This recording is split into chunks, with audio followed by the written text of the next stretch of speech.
we've spent about $1 trillion in research and about $3 trillion in therapies in 50 years, and we've made no advancements. But what they were looking for in those days, they were going to call it a magic bullet, a biological response modifier, they called it. We've got them. It's in food and supplements. It's in herbs and spices. It's in fruits and vegetables. The average doctor gets 4 hours of nutrition training a year. And most of that is about, vitamin C and scurvy and vitamin B and pellagra and whatever. The average cardiologist in 4 years of fellowship gets no training in nutrition. So we're trained to use drugs in surgery, we're reimbursed to use drugs in surgery, so that's what we do. If you live on the wrong diet, how do you expect to live well? It's just that the human being is a survivor. It puts up with tremendous abuse, illicit drugs, cigarettes, tobacco, and it lives. So people get fooled. It also puts up with the wrong food to some extent. But hey, most Americans are sick. Will you find data that bacon prevents colorectal cancer or broccoli? Well, that's broccoli. Yeah, are you going to find that fiber-rich diets, rich in vitamins, minerals, and plant-based nutrients are going to prevent cancer? Sure. Are you going to find that for cheese and egg yolk and sausage links? You're not, when I teach and lecture to the public. But I don't yell at people. If you took one small step today of eating oatmeal rather than bacon, hallelujah. One apple, hallelujah. Baby steps for most, unless your health is really problematic. Every meal changes us on a genetic molecular level. And it's becoming very clear that you can turn on genes in the DNA sequence that are called oncogenes that promote rampant cell division. A little bit of cell division is essential. But when it goes completely rogue and unregulated, then you step into the world of cancer growth. Looking at your fears as an opportunity to grow and thrive. The idea that genes turn on and off by themselves is a complete fabrication. It's not true at all. The number one toxin in the room is emotional trauma. It's kind of hard to escape life without trauma. They were going to call it a magic bullet, a biological response modifier, they called it. We've got them. Welcome back to the Conquering Cancer docuseries. I'm your host, Nathan Crane, and this episode is all about the anti-cancer diet.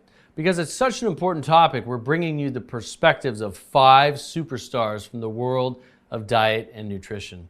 Combined, they have over 2 centuries of hands-on experience with patients and have written dozens of books between them, most of which have ended up on the bestseller list. While there are a few small differences in what these doctors recommend to their patients, there's far more that they all agree on when it comes to the best anti-cancer diet. By anti-cancer diet, we're talking about a way of eating that not only can help stop cancer from forming in the first place, but in many cases can even reverse cancer, heart disease, and other serious health conditions. This is one of my favorite subjects, and I can't wait for us to dive into this episode. And right now, since you're watching this during the free viewing period, I want to let you know that you can own this entire series at a huge discount if you don't already.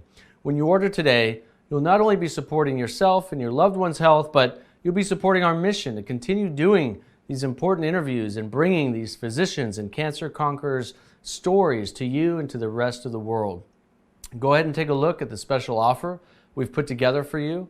You're not going to want to miss it. And please do everyone you know a huge favor and share this online right now. Okay? So let's go ahead and dive into this episode.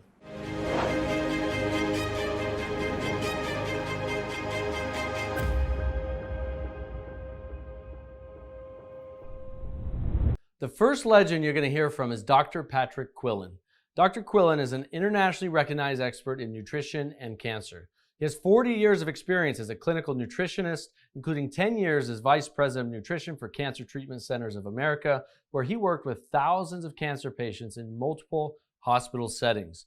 He's earned his bachelor's, master's, and doctorate degrees in nutrition and is a registered and licensed dietitian and certified nutrition specialist and fellow of the American College of Nutrition. He's organized 3 continuing medical education symposiums on the topic of adjuvant nutrition for cancer treatment, and his 17 books have sold over 2 million copies. They include 12 Keys to a Healthier Cancer Patient and beating cancer with nutrition, which we're going to discuss in this interview right now. So I'd love to dive right in to beating cancer with nutrition. I know in the book you talk about a number of cancer-fighting herbs and spices. Can you maybe share some of your favorite top 5 to 10, evidence-based anti-cancer herbs and spices that people should be using on a daily basis, whether they're trying to prevent cancer or help their body heal from cancer? Well, it's interesting. Our ancestors, Christopher Columbus, set sail over the edge of the earth in search of the Spice Islands. And in those days, food would begin to rot as soon as you killed the animal or cut the plant. And so looking for some way to preserve the food was important. And they found that the Spice Islands included everything from sage, rosemary, cinnamon, turmeric, curcumin. There are about 50 spices that are highlighted in today's science that are actually herbal medicine. So when grandma was in the kitchen with these herbs, she was practicing herbal medicine without a license. And let's think about what herbs are we discussing? Well, Americans have replaced these herbs with salt, sugar, and fat, much to our dismay. But let's talk about a top 5. I would use green tea, garlic, onion, turmeric, and capsaicin as my top 5 herbs that have anti-cancer properties. Let's just take one of those, for instance, curcumin, curcuminoids, which is a yellow pigment that's found in mustard and curry. Some of the evidence began around the 1970s when Alzheimer's was just beginning to be noticed. It was a blip on the curve in the developed countries. Alzheimer's, of course, dementia. Now there's about 6 million Americans who suffer from Alzheimer's and they can't remember their spouse's own name. So Alzheimer's was beginning to be noticed in the 1970s, and researchers looked around the world and say, well, where is there less Alzheimer's? And they pinpointed India. And they said, what are they doing differently? And they pinpointed curry as a spice that they use. Now, curry is a mixture of anywhere from 10 to 40 different spices. So think about grandma's chocolate chip cookies.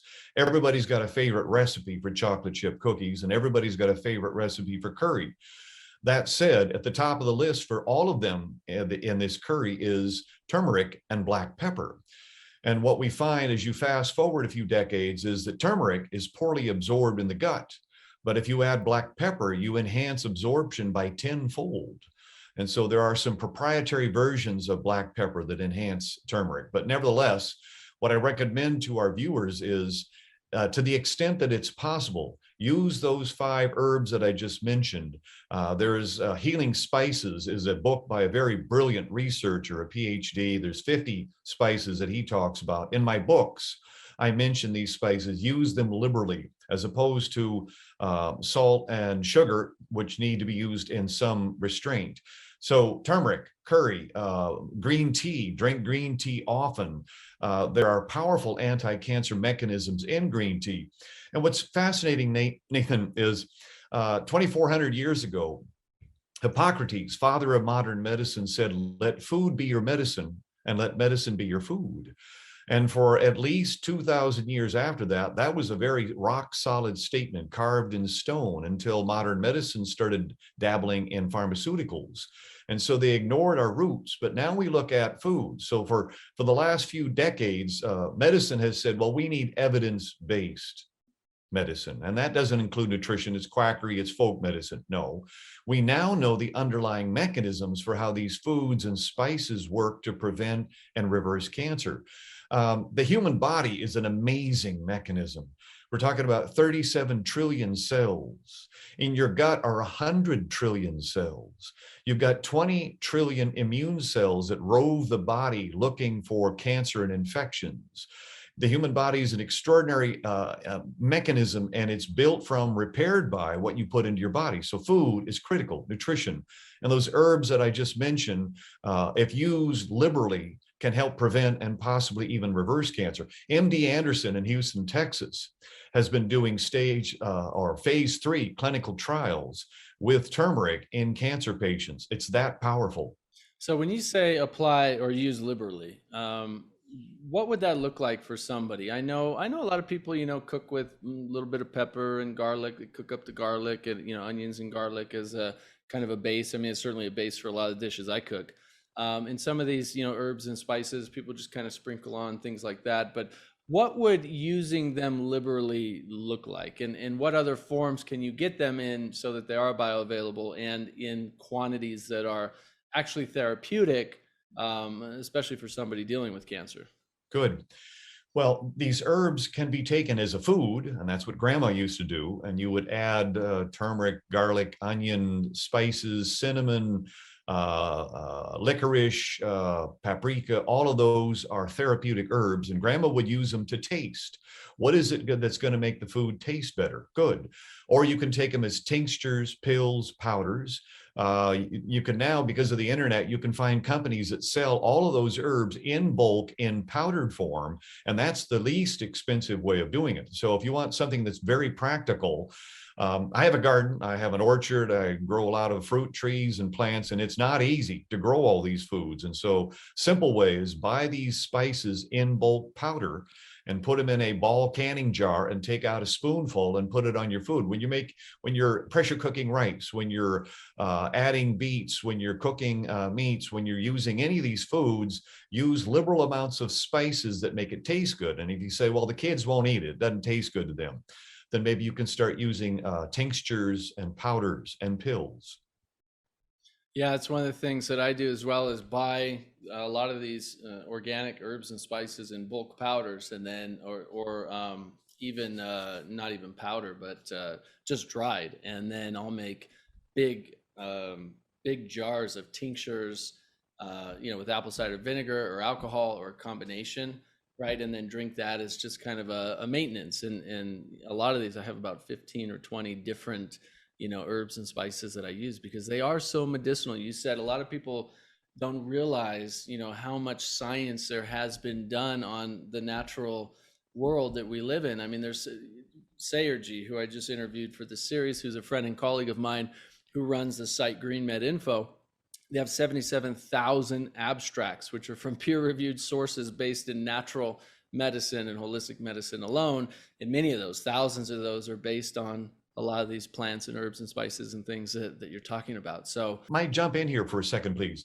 In 1971, December, Richard Nixon launched the war on cancer, and he vowed that we would have a cure for a major cancer by 1976, which was the bicentennial.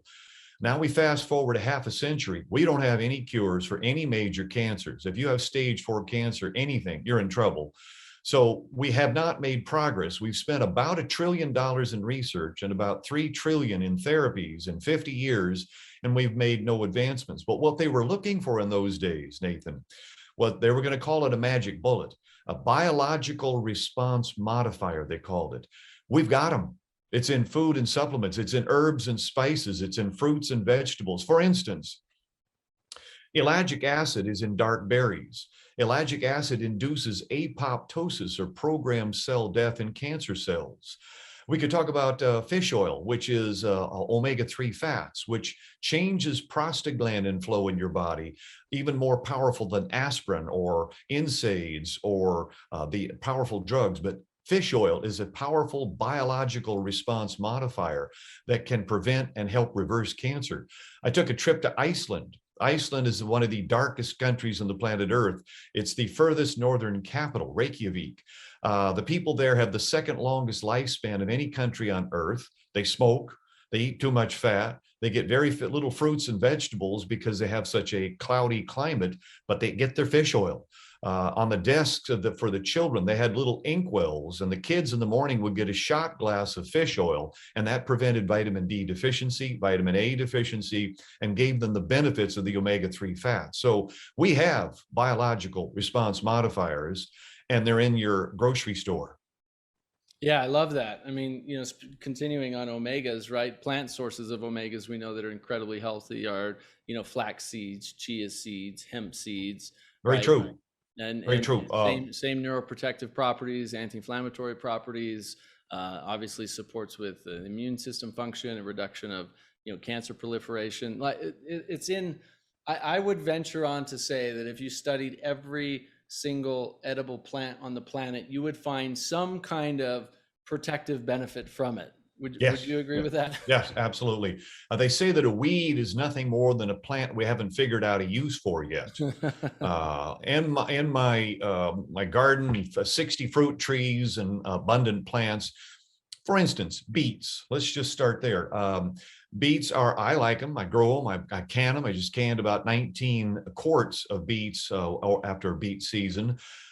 Beets were considered sort of it's too high in sugar. It's got beet sugar. Maybe we shouldn't be elevating blood sugar. There's not one single study indicting beets for causing any harm. However, we now know that the nitrates in beets turn into nitric oxide in the body, which is a powerful biological response modifier that modifies the blood system. Now you have a vasodilator. It's a dilating blood vessels, making blood flow more free flowing.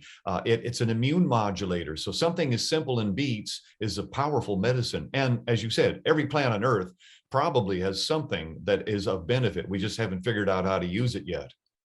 So you talked a little bit about supplements. Obviously, I think, and I know you talk about it in your book, it's very important that we get as much of our nutrition from whole foods, living foods, real foods, not processed foods, packaged foods, things like that. As much of our nutrition as possible from those kinds of whole foods, right? But also it can be difficult sometimes to get adequate nutrition or therapeutic doses of nutrition without adding in supplements. Can you talk a little bit about your views on supplements and maybe some things people need to be aware of, as well as what to look for in effective supplementation? Well, I advocate whole foods as the basis for any nutrition program. Supplements can be useful. There's no question about that. But every time we dabble in a food, we end up oftentimes deteriorating it. Let me give you an example. It's World War II. We've shipped all the farmers over to Europe and Japan to fight the war. So we don't have enough dairy products. We don't have enough butter.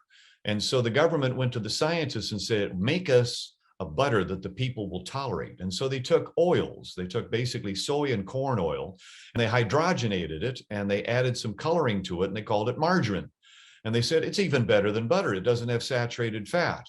You fast forward a half a century, and now we know that trans fats, which come from the hydrogenated process, are literally poison. If you have 2% of your diet as trans fats, it increases your risk for cardiovascular disease by 50%. Vast improvement. So when we tamper with the food, we oftentimes deteriorate it. When we partition a food, take it apart, slice, dice, chop, and blend it, we oftentimes deteriorate the quality. So what we find in whole foods is synergism. So for instance, you look at any plant food that's colorful, fruits, vegetables, orange, green, red, those foods I'm talking about, there's no food that has one antioxidant in it. So from scientific studies, researchers found that there were over 300 studies showing that a diet rich in fruits and vegetables lowers the risk for cancer. And they said, great, now we got all these smokers. 25% of the adult population still smokes. What if we gave them one of those antioxidants? And they somewhat randomly chose beta carotene. Now listen, there's 6,000 bioflavonoids and 800 carotenoids. And they said, we'll pick one of those, beta carotene. They made a synthetic variation of it. They wrapped it in coal tar coloring because you need a placebo controlled trial. So the color of the pills with beta carotene had to be the same color as the placebo. And then they gave it to heavy smokers, and they found not only it didn't prevent cancer, but it actually may have slightly elevated the risk for cancer in heavy smokers. Well, think about Mother Nature. There's no food that has one antioxidant, because what's happening in oxidation is a game of hot potato. Oxidants, pro-oxidants, and antioxidants. Pro-oxidants are electron thieves. Antioxidants are electron donors. So when a pro-oxidant goes in and steals an electron, something has to replace it. And in our human body, we've got vitamin C, vitamin E, glutathione, coenzyme Q, and a host of other antioxidants. And when some free radical steals an electron, our antioxidants step in and play a game of hot potato, and they dissipate the energy so there's no damage. The same thing happens in whole foods. When you eat a carrot versus a pill of beta carotene, you're getting a complete broad spectrum of antioxidants that are going to do their job. The drug companies looked at yogurt, and they said, seems like people are healthier when they eat yogurt. What is the active ingredient. And they tried to isolate it, made a pill out of it, and gave it to animals, and it didn't work because whole foods are this synergistic collection of substances that humans have evolved over the course of 2 million years to require. So you think of our ancestors, they ate these plant foods that had noxious chemicals. Noxious, meaning this is why your 2-year-old sometimes won't eat broccoli, because in broccoli, in those cruciferous vegetables, are these various compounds that help to protect the broccoli from an insect. So they're naturally occurring pesticides and herbicides.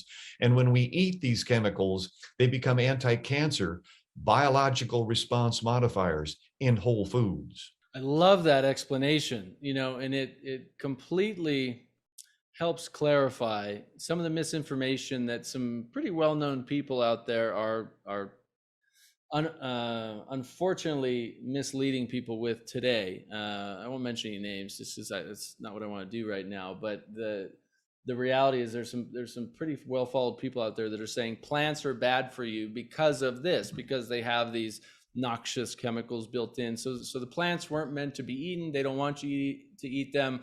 They're bad for you. And they, from my opinion, they get so myopically focused on that one thing, just like you said, how they did that study on just beta carotene and basically, synthesized, made it synthetic almost, right? Versus looking at the entire food as a whole, which has hundreds, if not thousands of constituents we still haven't even identified yet what they do, right? All we know is that when you eat them and you follow people for years, their diseases seem to go away or get drastically reduced. On that subject, Nathan, you mentioned a very popular topic of lectins. Don't eat plant foods because these lectins are going to create havoc in your gastrointestinal system. And the statement number one is most people in developed countries have dysbiosis. They have a gut that is on fire. They have inflammation. They have a leaky gut. And you're right, lectins in that gut can create a problem. Now, let's say, what if you had a healthy gut and you did not have a leaky gut? Now we look at the data on whole grains and legumes, which are the food groups that these people have tried to eliminate. So whole grains, we're talking about rice, corn, barley, quinoa, wheat, those are whole grains, and then legumes, garbanzo beans, pinto beans, black beans, lentils. So those, they're saying don't eat grains and legumes because they got lectins. If you look at the data on the people who eat those foods, they have a longer life. They have a much lower incidence of heart disease and cancer. So step one, our guts have been ravaged by the wrong foods, sugar, alcohol, fat, antibiotics. Let's just think about this. Americans consume 60 million pounds of antibiotics a year. Jeez. Half of that is prescription drugs, 30 million pounds. That's 150 million prescriptions, most of which are inappropriate. And the other 30 million pounds are fed to our animals to make them grow faster and so that they can survive what is literally an inhospitable environment. So now when we eat meat or milk, we get those antibiotics because they're heat tolerant. So our guts are on fire, our leaky gut from all of these inappropriate substances we're eating. And then those 150 million prescriptions for antibiotics ravage the gut, leave a leaky gut, and then lectins can cause a problem. Fix the gut, eat the lectins, and you'd be surprised how your health improves. Yeah, I love that explanation. So I'd love to, you mentioned quite a few things. In your book, you talk about some of the top fruits and vegetables that are cancer fighting. Can you share a little bit more about some of these top foods that you recommend and which ones are your favorite for helping prevent and heal from cancer? Absolutely. Glad to. Colorful fruits and vegetables. So when you drive through a New England countryside in October and you see these reds, orange, and yellows, it's beautiful. And those are bioflavonoids and carotenoids. These are polyphenols, and they were in those leaves throughout the summer, but they were obscured by chlorophyll, the green pigment that allows plants to capture energy from the sun. It's those colorful pigments that are providing antioxidant biological response modifier activity. So let's start with colorful berries. Blueberries, blackberries, boysenberries. I grow mulberries in my backyard. It's unbelievable. They're about the size of your small finger. They taste a lot like a blueberry, and they're so rich in phytoalexins. Now we're getting somewhere. As scientists have been teasing into food and looking at what's there. Why is it that Max Gerson in 1930 used his Gerson diet, which was a quasi-vegetarian diet, and he cured a lot of people, and he had data to support it, and the American Cancer Society and the American Medical Association chased him out of the country for that. Now we look at those foods that he recommended and say, wait a minute, he was on to something. Right. We start with the colorful berries. We move into orange fruits and vegetables. So now we've got carrots and peppers, pumpkin, squash, pigmented potatoes. So right now, if you talk about the three most commonly eaten vegetables in America are ketchup, onion rings, and French fries, which is an atrocity. They're not really vegetables. But we come back to pigmented potatoes are actually good for you. So when you eat white russet potatoes that have been peeled, deep fried in hydrogenated fat, and covered in salt, that's not good for you. When you take pigmented potatoes, I'm talking purple and orange and red, pigmented potatoes, those pigments in there are rich in these polyphenols I'm talking about, and they have anti-cancer activity. So I mentioned boil them, bake them, don't fry them. Is that your right? Do not fry.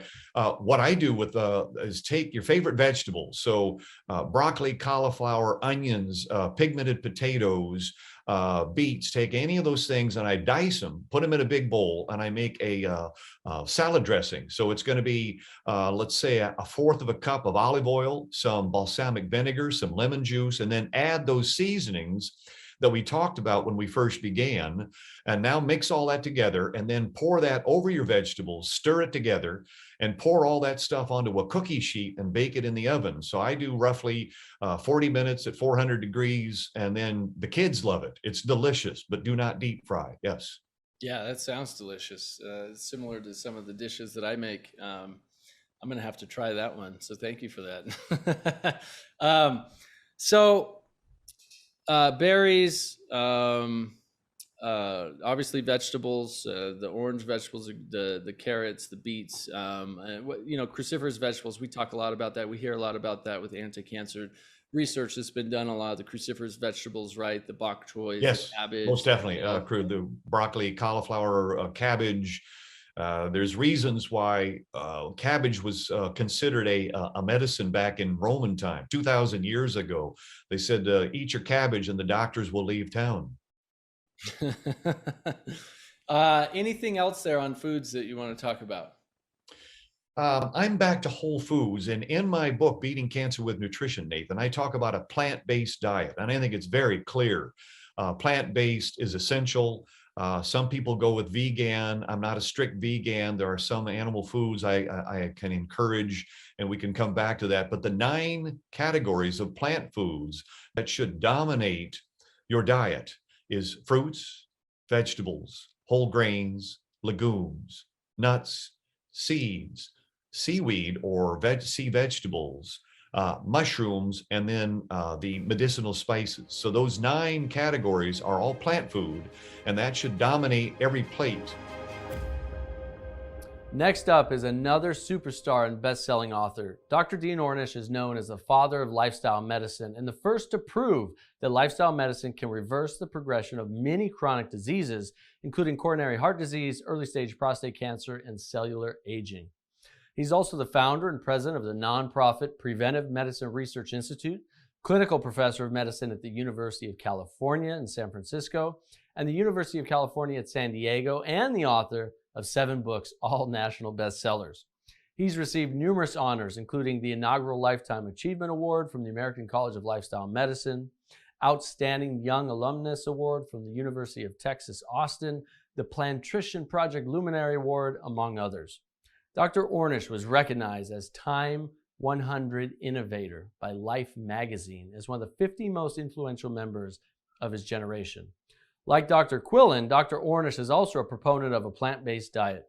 In this interview, he shares his views of animal products, what types of oils are best for cooking, his thoughts on carbohydrates, fiber, and so much more.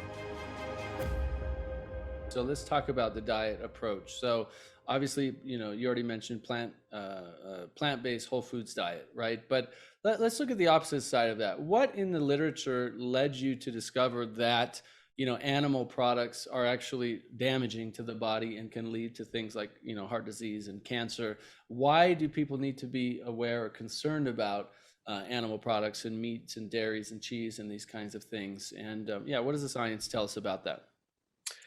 Well, I went on a plant-based diet myself when I was 19 because I found that it really helped lift me out of my depression, among other things.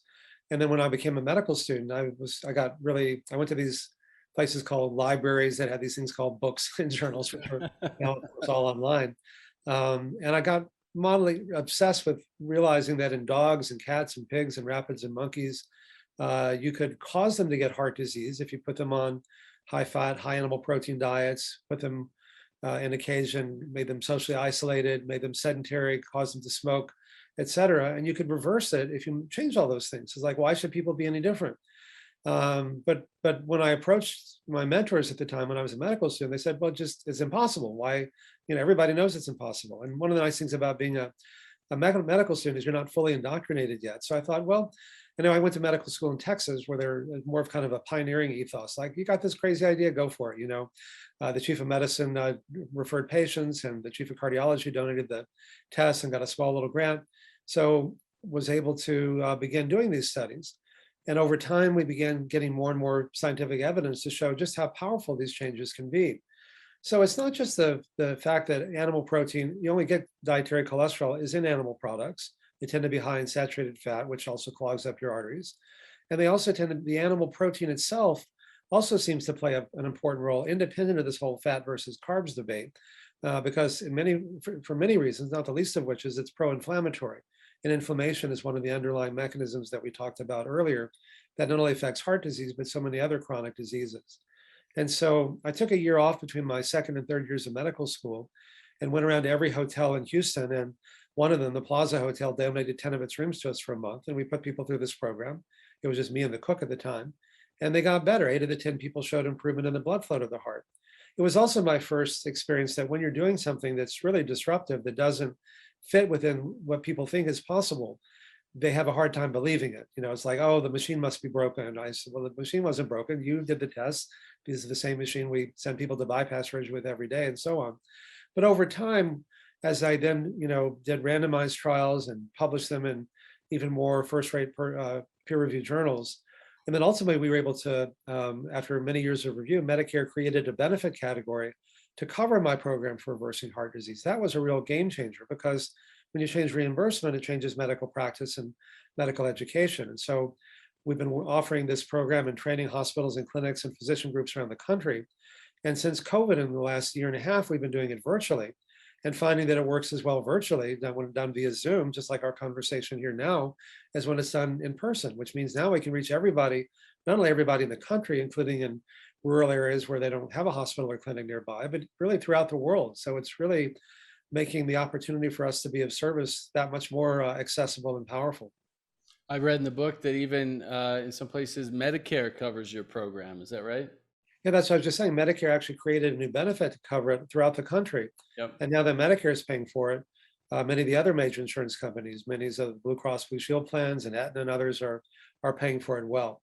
As physicians, we get very little training in nutrition. I published a paper with my colleagues at the American College of Cardiology's nutrition working group in the Journal of the American College of Cardiology. The average doctor gets 4 hours of nutrition training a year. Right. And most of that is about, vitamin C and scurvy and vitamin B and pellagra and whatever. The average cardiologist in 4 years of fellowship gets no training in nutrition. So we're trained to use drugs in surgery, we're reimbursed to use drugs in surgery. So that's what we do. Again, not because we're only interested in reimbursement, but that's how we're trained. So I knew that if we could change reimbursement, it would also change not only medical practice, but even medical education. Unfortunately, that's now what's been happening. Yeah, that's exciting. I think that's the future of medicine. And I'm really excited to see, how that plays out over the next few decades. So, maybe talk a little bit more, if you will, about what does the science tell us about the benefits of a plant-based diet, and maybe what are some tenets of plant-based diet people need to be aware of?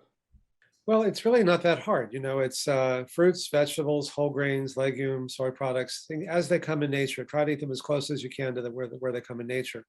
You want to avoid, Twinkies are plant or are vegan, but they're not healthy. So you want to avoid refined sugar, white flour, white rice. And the reason is that when you remove the fiber in the bran, when you go from whole wheat flour to white flour, from brown rice to white rice, you're removing the fiber, which first of all fills you up before you get to many calories. And second, it slows the rate of absorption from your gut into your blood. So if you eat a brown rice or whole grains, your blood sugar goes up slowly and it goes down slowly. If you remove the fiber in the bran and you have white rice, white flour, sugar, high fructose corn syrup, and so on, your blood sugar spikes. It's like mainlining sugar because there's nothing to slow the rate of absorption from your gut into your blood. So your blood sugar gets way too high. Your pancreas makes insulin to bring it back down, which is good, but the insulin is pro-inflammatory as well.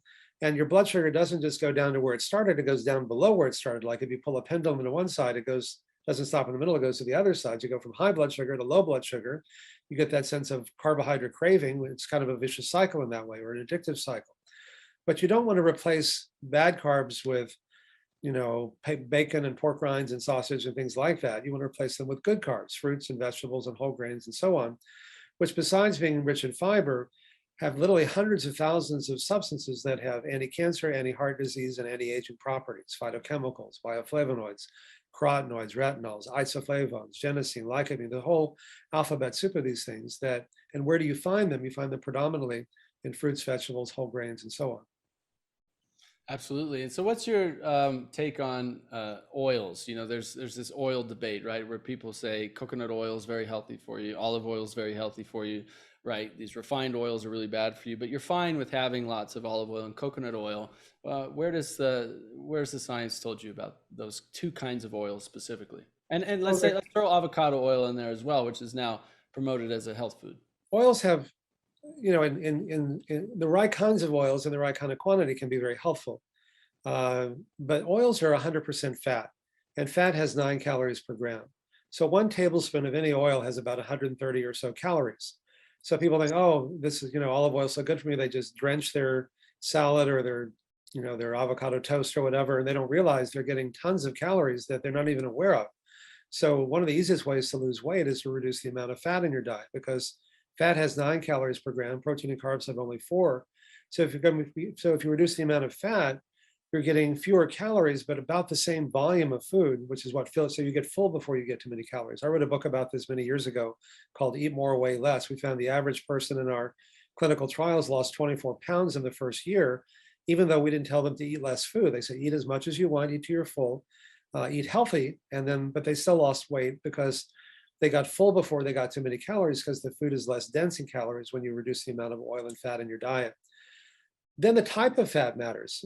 Coconut oil, I know I'm sure I'm going to get a lot of flack from people who watch this, but coconut oil is not really that healthy for you. It's very high in saturated fat, and there have been review articles that have shown that people who eat a lot of coconut oil have higher rates of heart disease and some forms of cancer. On the other hand, olive oil is much lower in saturated fat. It has a lot of antioxidant qualities, and in small amounts, without saturating your food in it, it can be beneficial. So it's not only the amount of oil, but the type of oil that really matters. The omega-3 fatty acids are very protective in a number of ways. They can lower your triglycerides, they can reduce your likelihood of irregular heartbeats. There's a lot of evidence on the benefits of omega-3 fatty acids. People say, well, fish oil is the best way to get them, and that's one way to get them, but the fish don't make the omega-3s, they get them from eating algae. So you can take algae-based omega-3s, which give you the benefits, but without the toxicities. The fish are often high in mercury and dioxin and PCBs and so on that some companies filter out, but not all of them do. So these kinds of oils, but you don't need that much. 3 grams a day of omega-3s, which gives you a gram of the ALA, the alpha linolenic acid, and the DHA is more than enough. So small amounts of these oils can be beneficial, but large amounts, in particular the wrong kinds of oils, can be harmful. Yeah, thank you for clarifying that. I take an algae supplement, but I also, daily take flax seeds, chia seeds, and then sometimes hemp seeds, which are, a perfect proportion of omega-3s to omega-6s, right? They're very high in omega-3s. Whereas I saw a study where they looked at, I don't remember how many people, but majority of people in the study were drastically out of balance. Their omega-6s were significantly higher than their omega-3s, which is kind of a dangerous thing to be at, right? And that tends to be because eating too much fat. Is that right? Well, not just too much fat, but too much processed food. The typical American diet, most people get way more omega-6s than omega-3s, and that leads to more inflammation. So that's just another mechanism by which these lifestyle factors make a difference. You're going to hear more from Dr. Ornish on his anti-heart disease and anti-cancer lifestyle in a future episode, so you'll want to stay tuned for that. And coming up next, we have another pioneer in nutrition, Dr. John McDougall. Dr. McDougall's national recognition as a nutrition expert earned him a position in the Great Nutrition Debate 2000 presented by the USDA. He's a board-certified internist, author of 13 national best-selling books, including The Starch Solution, as well as the McDougall Quick and Easy Cookbook. He's the co-founder of the McDougall Program, which is presented as a 12-day life-saving medical program that heals chronic illness through professional medical care and whole foods, starch-based nutrition. He's dedicated over 50 years of his life caring for people with diet and lifestyle medicine. In this interview, we hear his explanation of the best diet for humans, as well as his take on the popular ketogenic diet. So I want to dive right into my first question, which is, you teach that starch is healthy, right? And can prevent and heal disease, which honestly goes against what so many of the so-called experts out there are presenting today. Can you explain what led you to these findings and explain why and how starch is healthy for people wanting to prevent or heal from cancer? Sure. Starch is the food for human beings. We're starchivores, starchitarians, we're starch eaters. And until you understand that, you don't have a chance. You're not going to maintain your weight, your personal beauty, your health, your longevity. Hey, if you live on the wrong diet, how do you expect to live well? It's just that the human being is a survivor. It puts up with tremendous abuse, illicit drugs, cigarettes, tobacco, and it lives. So people get fooled. It also puts up with the wrong food to some extent. But hey, most Americans are sick. And I do say that. I mean, I've been to the malls lately, and to other events where people gather. And I tell you, when I look out at the crowd, and particularly the women, I see about 80% of people being overweight. I mean, it's so common. It's not uncommon anymore. It's expected. It's normal. Yep. And I would say pretty much everybody's sick. And the reason they're sick is because they're living on a diet that is wrong for human beings. Some human beings in the past have tried to eat this kind of diet like Americans eat. These people are known as aristocrats. They're kings and queens. What they did is they took the basic diet of human beings. The people who worked in the fields, who built the pyramids, they lived on starch. The pharaohs, the queens, the kings, they took that starch and they fed it to animals, to pheasants and to cows and to pigs. And they ate the animals. And as a result, they pictured the royalty of the past, or even the royalty of today.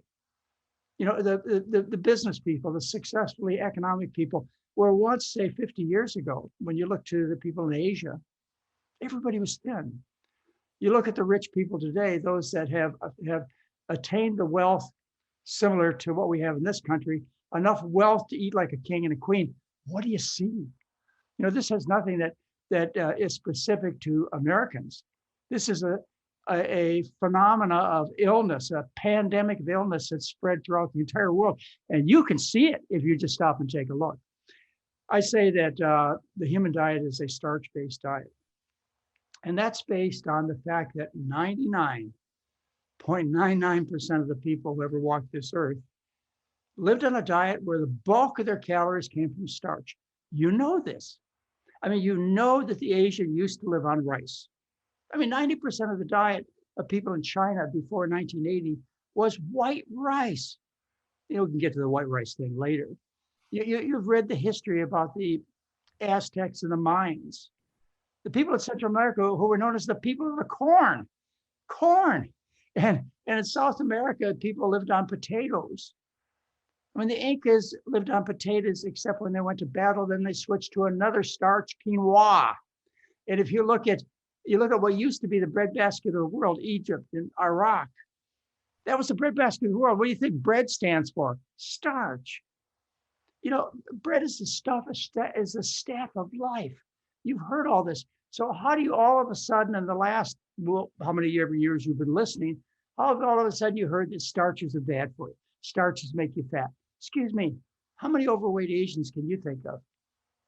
I mean, if you look even today at the people in the Middle East who live primarily on a starch-based diet still because they can't afford to not. And I'm sure they'll make this switch in diet if they ever can afford to. This is on your news tonight. These people are trim and strong and healthy, living still on the bulk of their diet is starch. When they switch to the American diet, they'll look like just like us. They'll get the shopping centers and they'll fill it with people who are overweight and obese. So you ask me why people are sick. It'd be similar to a farmer who tries to grow his or her crops. And they get advice from agricultural experts, like we get advice from medical nutritional experts. And the agriculture experts at the big university, they say, hey, doesn't matter what you grow your crops in. You could grow them in sand or mud or rocks. Okay, that's what we're being told by our medical experts. It doesn't matter what you eat as a diet, just well balanced. You can go on the Atkins diet, you can go on a vegetarian diet. Well, it doesn't make any difference what kind of soil you raise you and your children in. Okay, what's going to happen to that farmer? He's going to grow plants. And if they survive, they're going to be infested with all kinds of bugs. And they're going to wither and get sick entirely. So you as a farmer, you go back to the university and say, what do I do with the bugs? And they say, well, pesticides and herbicides, or pick the bugs off. Excuse me, there's another way to deal with the problem. And that is you can put your plants in the soil that the plants are intended to grow in. Then they resist the vermins. Then you don't need the pesticides. Ladies and gentlemen, you can grow your spouses, your children, and yourself in the soil that the human being was designed to live on. Proof right before your eyes. Proof is in history. Proof is in science. I don't know why in the heck you continue to deny the truth. I guess, there's so many experts out there so full of confusion. Think about what you know. Like, for example, I enjoy talking about the first controlled trial. As far as I know, the first controlled trial that's ever been published and lasted through the eons of time. It was published 2,600 years ago in the Bible. And the first chapter of Daniel talks about how his men who lived on a vegan diet, they went to another kingdom, and at that other kingdom, they served lots of king's food, lots of meat. And Daniel said to the gatekeeper, let's do an experiment for the next 10 days. And we'll compare your men who eat the royal food with our men who live on pulses and water, which are vegetables and water, which are starches and water. And every single report and every version of the Bible that I see, the people who ate the royal diet were sicklier. They had bad complexions. They were weak. Now, it's been known throughout ages as people who eat the rich food, get sick and fat. Always have, always will. The difference is since the Industrial Revolution and the harnessing of fossil fuels, we have developed a world where more people eat like kings and queens than eat like human beings. Yeah, that's the truth. 20 years ago, the World Health Organization came out and said that there are more diseases of overnutrition, like diabetes, heart disease, cancer, arthritis, of overnutrition than undernutrition, like starvation. So again, if you can't see it, you are not looking. There's so much to unpack there. And I thank you for that great opening and the historical look at our nutritional past. One of the things that I wanted to touch on there was, overnutrition, right? That we do know that people are just overfed, which is leading to overweight and obesity, which is leading to diabetes and heart disease and cancer and all these diseases we're seeing today. We know that diet has a massive role, as well as sedentarism and other factors, right? But diet is a massive role. And we think overnutrition, but people are really overly have an overcaloric intake, right? But nutritional deficiency. They're not getting adequate nutrition, is what I should say, even though they're eating more than enough food. right? Which is leading to, they don't have enough vitamins and minerals and amino acids and phytonutrients and antioxidants and anti-inflammatories. And in fact, we know that the standard American diet, which is high in processed meat, high in processed foods, high in processed sugar, high in fried foods, fast foods, fake foods, right? Dead foods, is not adequate in your actual nutritional adequacy, and in fact is contributing to all of these diseases that we're seeing today. And when you're talking about starch in particular, and you're talking about breads and quinoa and potatoes and these kinds of things, can you explain a little bit more about what a healthy, nutritionally adequate, starch-based diet might look like? And is it the right diet for somebody dealing with cancer? Well, we'll go to the cancer issue later. But no, the diet is just wrong. Okay, first of all, there are a lot of foods that you wouldn't feed your pets. If you gave your pets pies and ice cream and cakes, somebody would arrest you. That kind of diet isn't good for any animals. But there's parts of the Western diet that are just great for a cat. They just fine on meat. So if I had the nutritional needs of a cat, I'd do just fine. I don't. I'm a human being. Now, industry discovered many years ago, over 100 years ago, that the profits came from meat and dairy and other processed foods. So that's where they put their advertising. And they were so good at it, they convinced my mother and dad that the most essential nutrients for me to get are protein and calcium. But I know today, as you can find out very quickly, there's never been a case of calcium or protein deficiency ever described in the world literature. It doesn't exist. You've never seen it. And yet you run around afraid that you're going to get it because of the food industry. Now, yeah, you're right. There's a whole bunch of nutrients we need, but you don't have to figure them out in terms of science. Just realize you are a starch eater. And then you're eating food that's loaded with vitamin C. There are no vitamin C in animal products. You're eating a food that has the proper minerals and balances. It's too complex for me actually to figure out all the different nutrients when I know it's been done right before. But that's the problem, is we eat a diet designed for cats and dogs, and you would never feed them a lot of the foods that we feed our kids and our spouses. Yeah, I like you opened up and spoke about, a species appropriate diet. I mean, this is what a lot of the holistic integrative veterinarians are now teaching, right? And that information is getting out a lot more just about our dogs and cats, and helping people recognize that, dogs are primarily carnivore, potentially slightly omnivore, and cats are obligate carnivores, right? They need raw meat. And then you look at the human body and you look at the human digestive system, the teeth, the fact that we create enzymes in our mouth, our long intestinal tract, all these things. We are much closer to an herbivore of an animal in terms of our, nutritional needs and dietary needs than a carnivore. Is that true? Of course, we're not carnivores. I mean, you look at our teeth and our hands and our digestive tract, we're clearly designed as herbivores. And of course, you realize that, genetically, we're closer related to a chimpanzee, who's everybody seems to be able to recognize as pretty much a vegan vegetarian.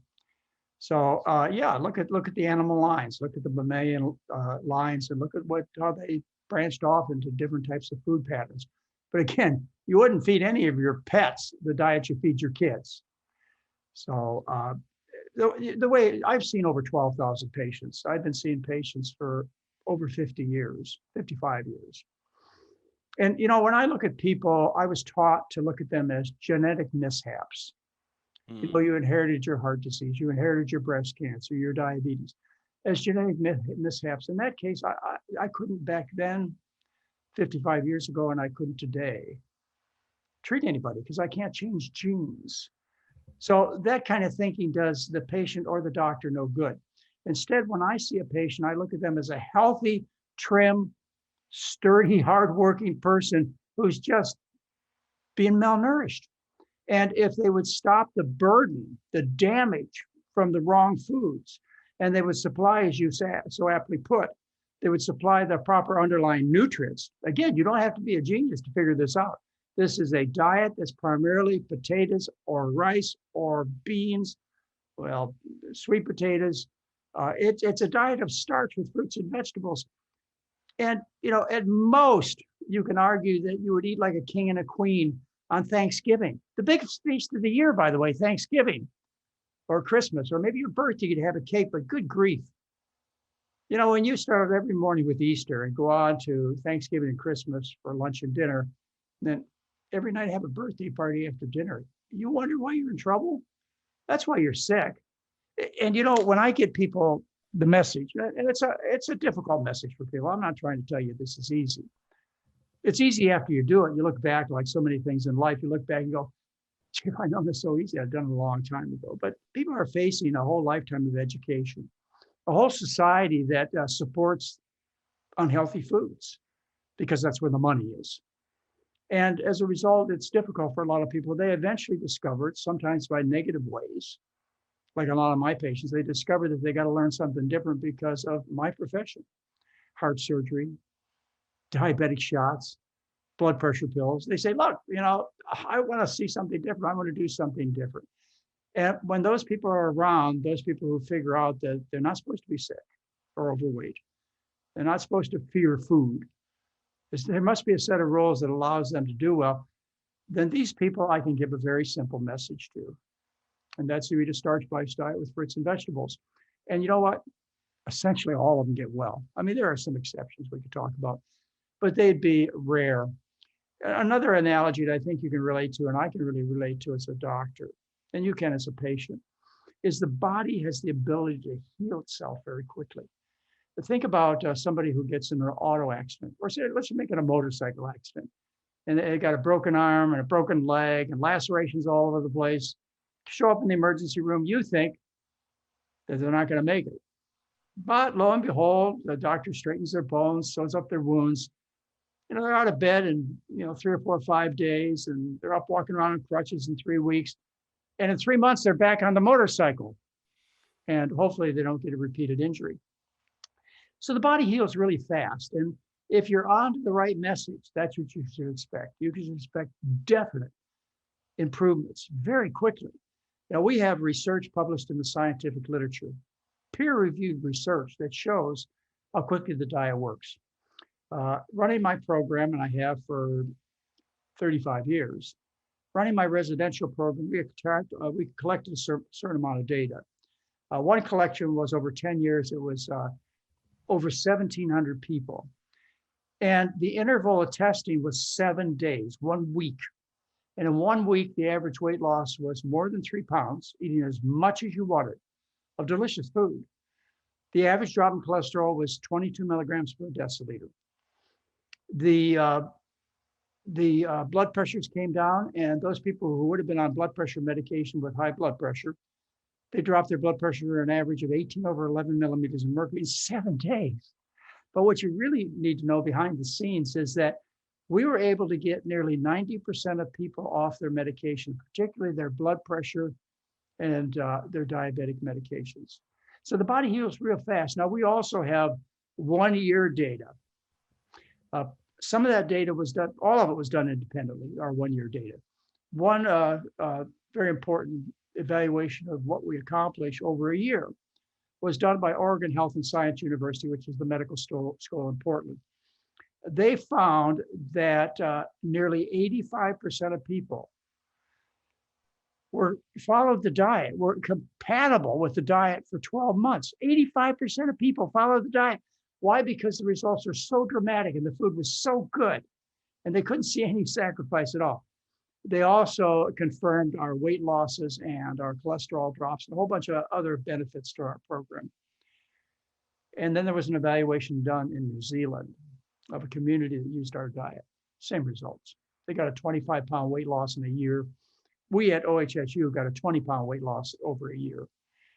So not only do we get immediate benefits, which you ought to expect from somebody who's got the right message, but you ought to expect a program that offers long-term benefits because it's not weird. You're not starving. You're not eating foods that make yourself sick like the keto diets. So let's talk about that.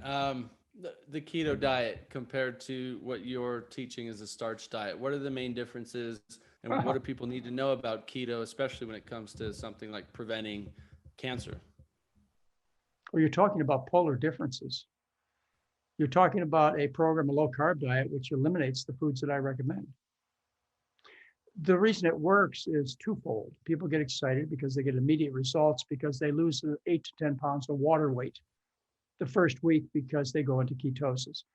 A long explanation that I'm happy to go into, but the reason for any long-term weight loss, and not many people have long-term weight loss because they're so sick and they hate the food. The main reason for long-term weight loss is when you're in ketosis. You produce ketones in the blood, and ketones in the blood suppress the appetite. Just like when you become sick with the flu, you lose your appetite. Or say there wasn't any food available for months, or actually only takes days, and you go into ketosis, you lose your appetite. Well, the keto diet simulates sickness, and that's the reason they work, and that's the reason they fail. The keto diets also include the foods that every health organization I know of says are causally associated with our major diseases, heart disease, cancer, etc.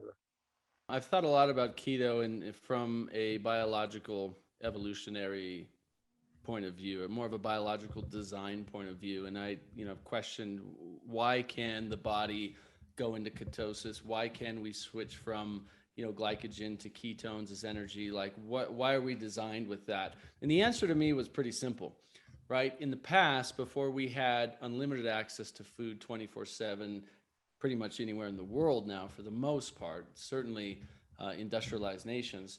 Before then, which was for millions of years, right? We would go through periods of feast and famine. We would go through periods, maybe in the winter, certainly in colder areas, where you had to store everything. You had to store your food, and it might have been nuts and seeds for a lot of people that were eating meat and dried meat, maybe dried meats, things like that.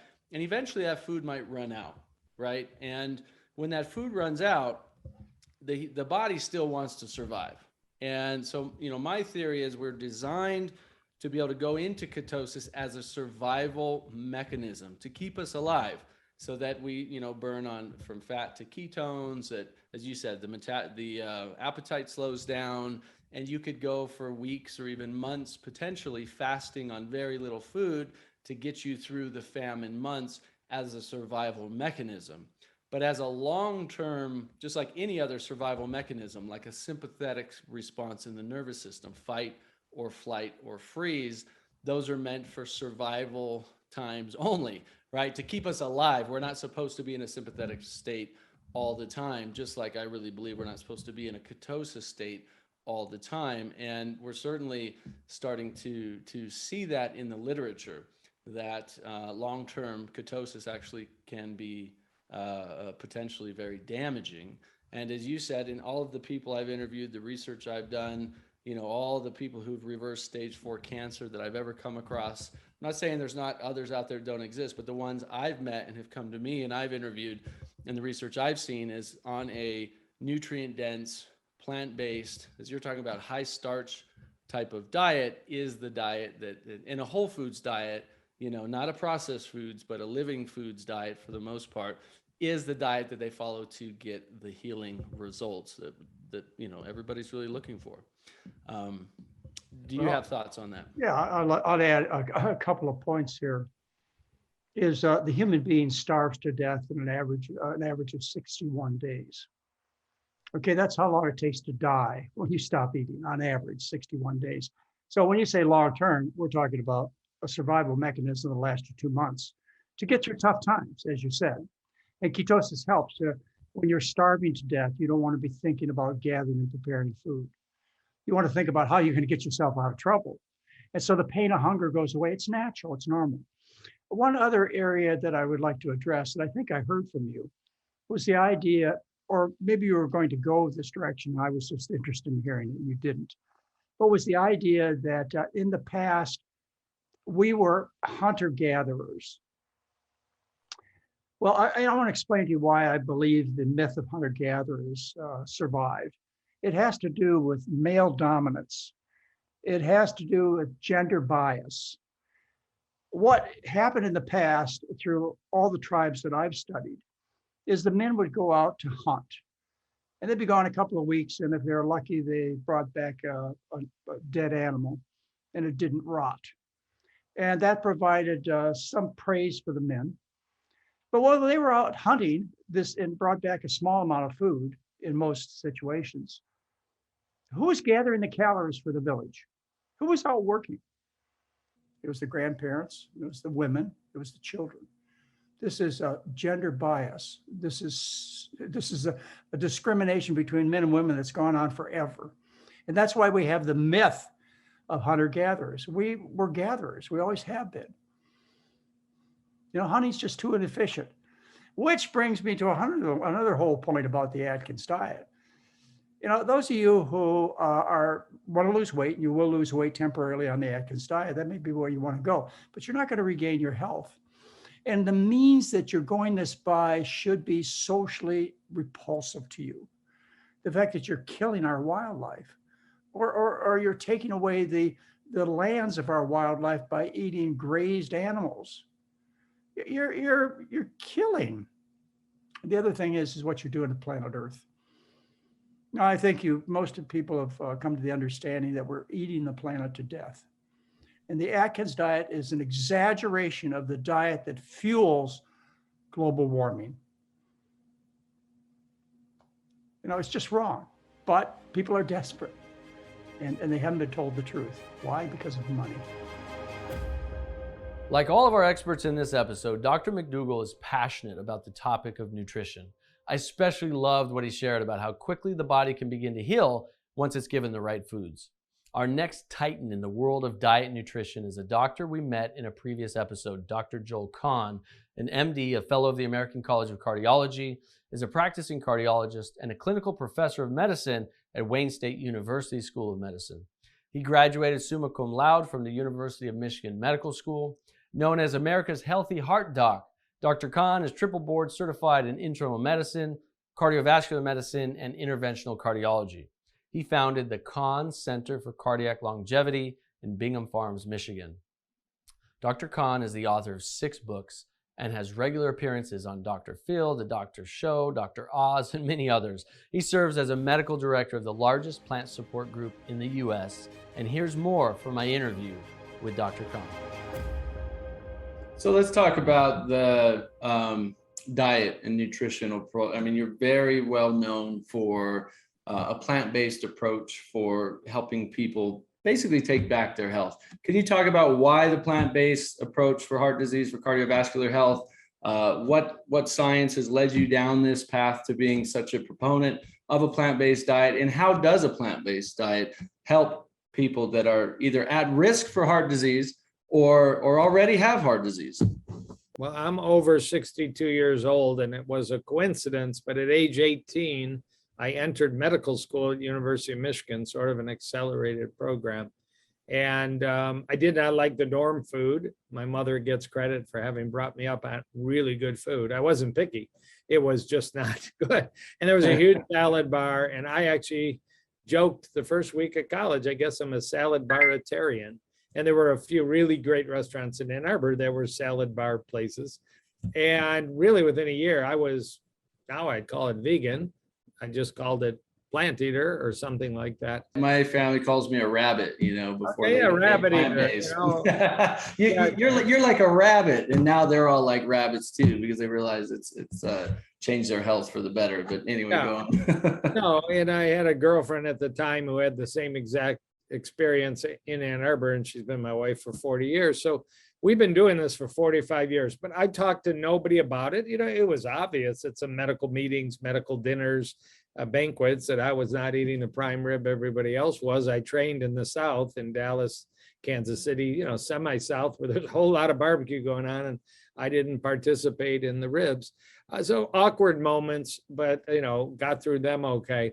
It's really, I started practicing cardiology in 1990, and that year, Dr. Dean Ornish published an article. If you eat plants, if you meditate, if you exercise, if you don't smoke, you have a drastically improved outcome compared to those that don't follow that lifestyle heart trial result. And it struck me. I said, I know all this. I don't smoke, I exercise, I have some breathing, faith, and meditative practices, and I'm certainly plant-based for a long time by that point. And I bought his book, read his book, started recommending it to patients. And all we've seen since then, is 98%, 99%. You're never going to get 100% in nutrition science. It's a tough science, but it's like a steamroller on and on. Diabetes prevention, diabetes reversal, whole food, plant-based. Heart disease prevention, heart disease reversal, cholesterol reduction, blood pressure reduction, weight reduction, perhaps longevity, always a tough thing to study, but the blue zones are certainly what are called plant predominant sites around the world. They aren't strictly vegan. Lots of people like me have been vegan for decades. Lots of weightlifters and athletes and professional athletes. The movie The Game Changers, Forks Over Knives, what the hell. So it just exploded. And, even the US News and World Report, not always the best place to go, but they do a decent job of ranking diets. I mean, they put the keto diet and the paleo diet at the bottom of the list of 30 or 35 diets. And you've got Dr. Ornish and others, right there at the top. And certainly the properly done Mediterranean diet, DASH diet. There's a new brain health diet called the MIND diet, MIND. They're all largely plant food diets. So it's an absolute flood of data. You'll always find one exception, skinny people doing keto who haven't had a heart attack. But a lot of people put their life at risk doing high fat, low carb, ketogenic diets. It can be done plant-based, but most people do it with meats and butters and all the rest. So it's just the science. I mean, the science, I would eat plant-based, but not teach it to patients if there weren't science. But it's because of the science that I write books and lecture and make videos and participate in webinars, seminars. And frankly, it's easy. It's easy to defend because of the quality of the science. Is it true in cancer? Sure it is. I mean, will you find data that bacon prevents colorectal cancer or broccoli? Well, it's broccoli. Are you going to find that fiber-rich diets, rich in vitamins, minerals, and plant-based nutrients are going to prevent cancer? Sure. Are you going to find that for cheese and egg yolk and sausage links? You're not. I mean, always rare exception. So, we know we want to pack the body with fiber-rich, nutrient-rich, naturally low sugar, naturally low chemical added foods. You want to be picky about the quality of food. But it's plant-based, plant-based, plant-based, plant-based. 90%, 95%, 100%.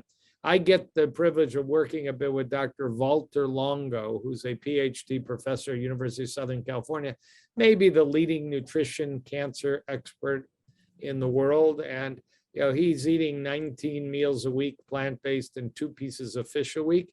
And that's what he's constructed out of all the knowledge and contribution to what's the best diet during chemotherapy and other really, really provocative research projects he's published.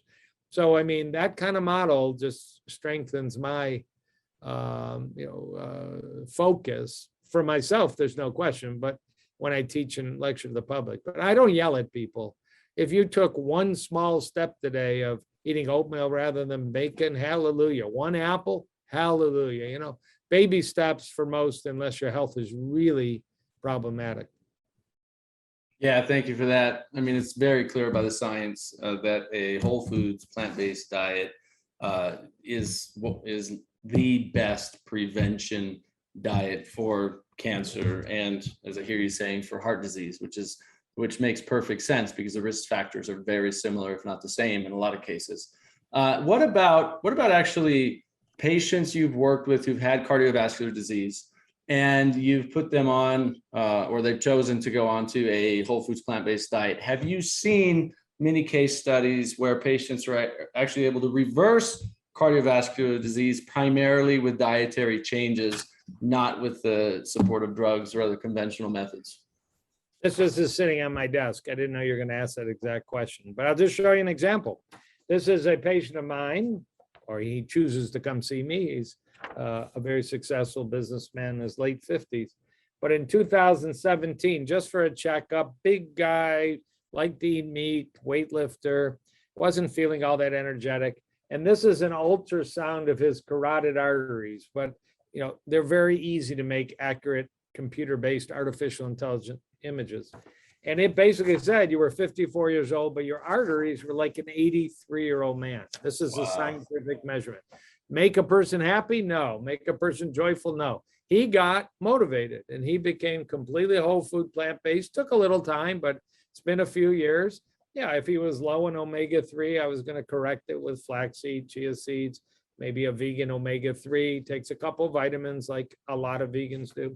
But this is just last week, and it now says he's 58. He started when he was 54, and his arteries are like a 62-year-old man. So he's lost 21 years of plaque, thickening, and aging, all measured independently of me. This is, literature-based, science-based, called the carotid intimomedial thickness study. Little harder to prove it in the heart arteries because they're just hard to deal with. Heart arteries require CT scan imaging. You can't do it as easily as the neck arteries. So I hesitate to do too many CT scans on people for the obvious radiation reasons. But yes, we see the same phenomenon.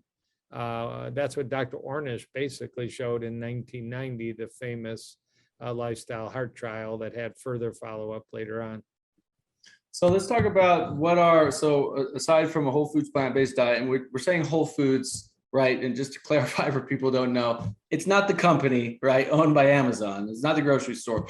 Whole foods mean the food is whole, it's living, it's fresh, it's not processed, it's not in a box. It doesn't come filled with preservatives and chemicals. It's like if you were to look at my counter in the other room over there, you would see, 40 or 50 pieces of fruit on the counter alone, from pineapples and watermelons and apples and bananas. And I'm not saying a predominantly fruit diet. I'm just saying whole foods that are living, that are fresh, whole, they're living. We can get into this. And it happened to me for a few years, being plant-based for over 10 years now, since my daughter was born. And there was a couple of years in there where I got into kind of that convenience, that kind of vegan convenience of, quick frozen things and the kind of fake meats and things like that were not super clean, when it came down to it. And it was just quick. It was, make up, because so busy, just make up quick tacos and they taste good and things like that. And too much of that, started to contribute to some gut issues and things like that I've since thankfully cleared up and realized, I kind of got into this ease of convenience and wasn't eating as many fresh fruits and vegetables as I had been for, 5, 6, 7 years previously. So make that switch, get rid of the frozen crap and stick with the predominantly whole foods. And it makes a world of difference, right? I mean, can you talk about how important that is? And then maybe some of the tenets of what a successful, whole foods plant-based diet looks like for somebody wanting to prevent or heal from something like cardiovascular disease and or cancer. Right. So, I mean, a lot of people credit, probably properly, T. Colin Campbell, PhD, of the famous China study and Forks Over Knives. And he wrote a book called Whole.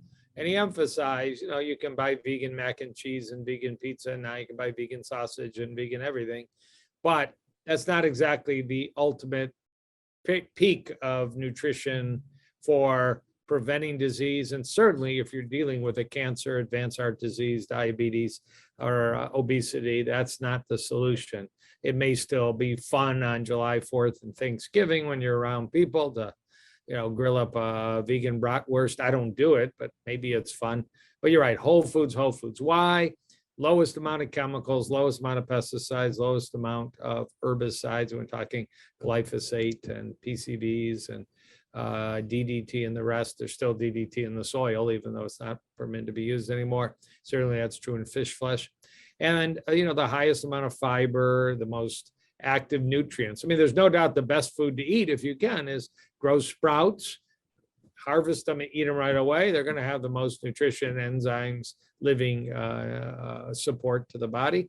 Or have a garden in the back, or try and find a farmer's market where the produce hasn't been sitting in a truck from California if you live in Michigan, or Michigan if you live in California. That's the best. But you do what you can do if that's not easy to obtain. But fresh, whole food, easily prepared, simple bean soup, salads, tomato salad, just eat real food, whole food, maximal. And then of course, there are people that do exclusively raw diets, juicing diets, part of a cancer treatment protocol. It's not my specialty, but it's also a bit more challenging, and I don't start people off that way. Last but most certainly not least, you're going to hear from Dr. Michael Clapper, a true pioneer in the field of nutrition, not only for cancer, but just about every metabolically related disease that we know of today. Dr. Michael Clapper, MD, is a graduate of the University of Illinois College of Medicine in Chicago. He practiced acute care medicine in Hawaii, Canada, California, Florida, and New Zealand, and is the author of several books and cookbooks. For the past 40 years, he's been focusing on health-promoting food and lifestyle choices to help reverse disease and prevent the need for hospitalization and surgery.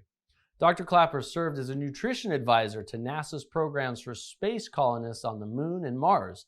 Along with an active telemedicine practice, Dr. Clapper's passionate and professional focus is his Moving Medicine Forward initiative to incorporate the teaching of applied nutrition into medical school education worldwide. Boy, do we need that now more than ever. So let's dive in. I mean, you've worked hands-on with patients dealing with all kinds of chronic health conditions, including cancer for many years. I'd love for you to, if you wouldn't mind opening up with, what have you seen to be the common underlying conditions that lead to cancer, heart disease, diabetes, neurodegenerative diseases, right? A lot of these have very similar underlying commonalities. And what does the science tell us about the foods that directly cause cancer and some of these other chronic health conditions? Well, you throw seeds on the ground, and depending how well the soil has been prepared is going to determine how well it sprouts. And if you're trying to grow a cancer, you couldn't do better than to take the human body and meal after meal, week after week, month after month, flood it with molecules that make cell membranes unstable, that disrupt gene stability, that increase hormones, that fan cancer growth if it's going to start. But that's exactly what most Americans and everyone eating the Western diet, the Canadians, the Australians, the New Zealanders, Kiwis, the Brits, everybody who's eating this diet, they flood their tissues with the burgers and the milkshakes and the animal-based products. And within minutes of eating anything, molecules of that food are flowing through every cell in your body where your DNA lies unfolded. And the food molecules wash through your cells and they play your DNA like a piano, and they turn genes on, they turn genes off, they induce enzymes, they shut enzymes down.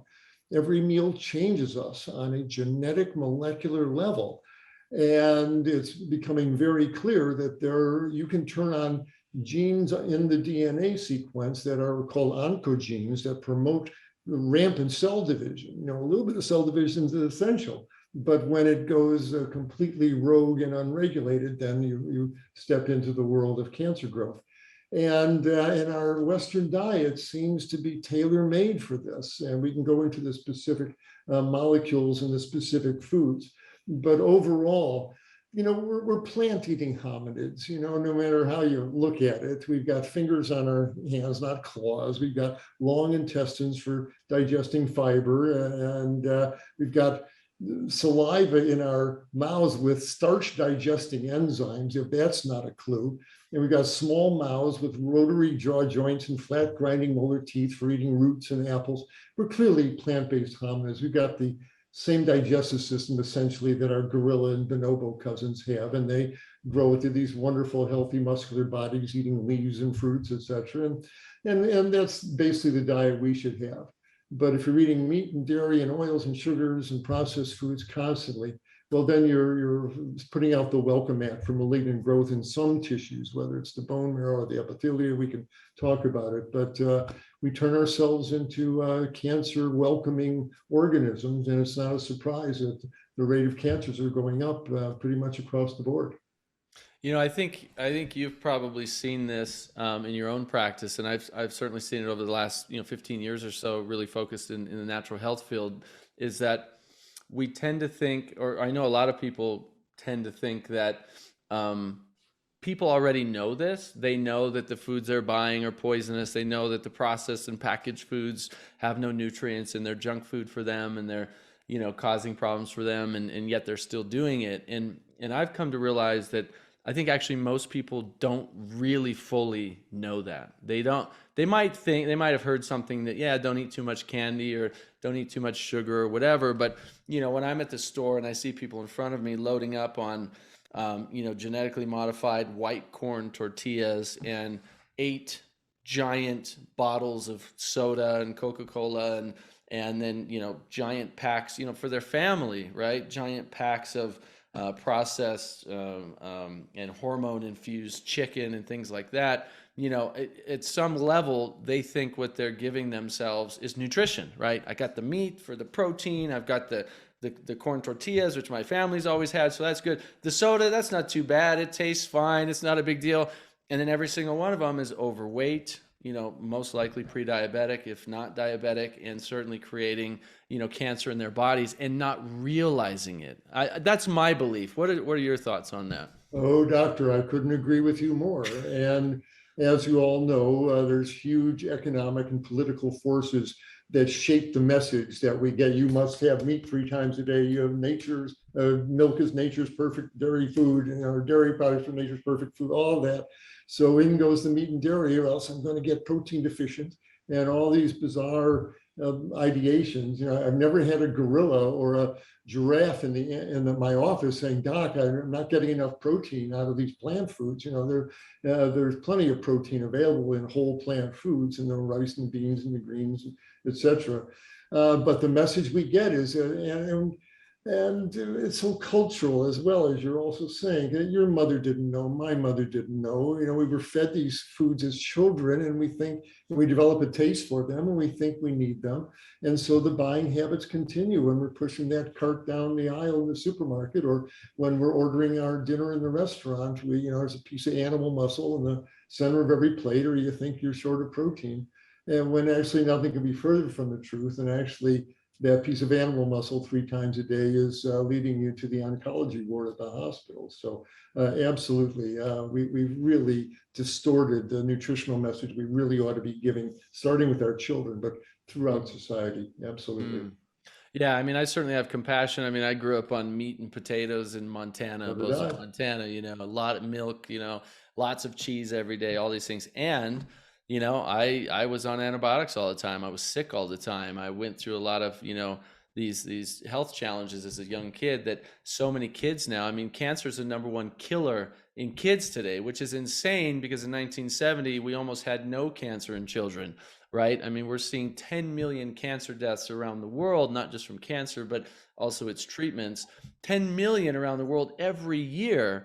And how is this not the worst pandemic, or one of the worst pandemics we've ever seen over the last 50 years? Because those numbers just keep increasing. And what blows my mind, and I think is so honorable about the work you've done for so long, is that cancer is a primarily preventable lifestyle related disease, right? Would you agree with that statement? And would you say that, if you get your nutrition right, I know nutrition is not 100% of it, but it's a good chunk of it. If you get your nutrition right, that your odds of preventing cancer, ever getting cancer in the first place, and or beating cancer go up astronomically?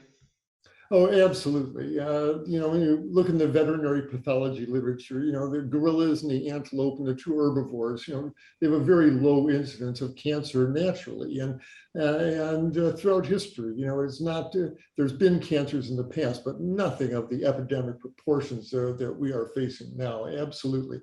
And the beauty of a plant-based diet is that, meal after meal, salad after vegetable soup, after plate of steamed greens, and every bowl of lentil stew and bean chili sends these a flood of phytonutrients, especially the dark green leafy vegetables, these phytonutrients through your cells that are stabilizing, that promote tissue repair, that are anti-inflammatory, they quench free radicals, they turn on genes that help the membrane stabilize. Well, it's the natural food for us, and our cells respond beautifully, and it stabilizes them against malignant growth. And